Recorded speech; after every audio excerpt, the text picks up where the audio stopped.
Purihin ng Diyos, purihin ng ating Panginoon. Nasubukan mo na ba yung malito? Kung gagawa ka ng tama o doon ka sa maginhawa?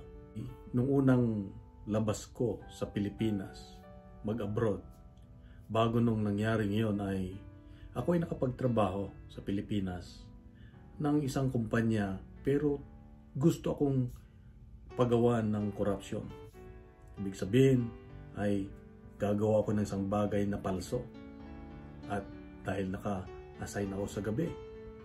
Kaya lang, hindi ko tinanggap at ora mismo ako ay pinalaya sa aming project. Ibinigay yung huling sahod at ilang buwan akong walang trabaho. Pero pagkatapos, ako ay nakahanap ng trabaho sa abroad na hanggang ngayon ay tuloy-tuloy ang biyaya ng Diyos. Ito ang sinasabi ng Diyos sa Ebanghelyo ngayon. You cannot serve two masters.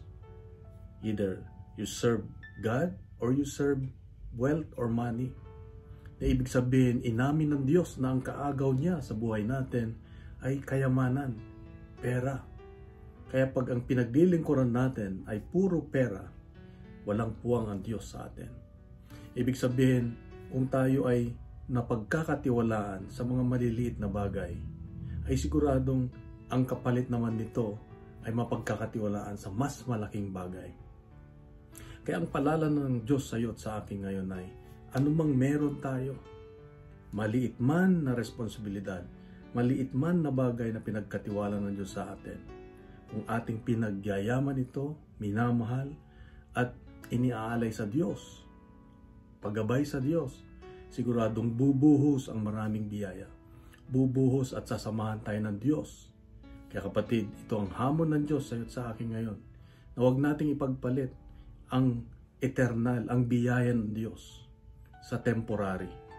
Yung mga akala natin, yun na yung ating tugon. Yun ang mga tugon sa ating mga pangailangan. Kapatid, ganito tayo kamahal ng Diyos. Ang palala na muli sa atin ay siya lang ang ating tanging yaman. At siguradong hindi tayo papalpak sa buhay.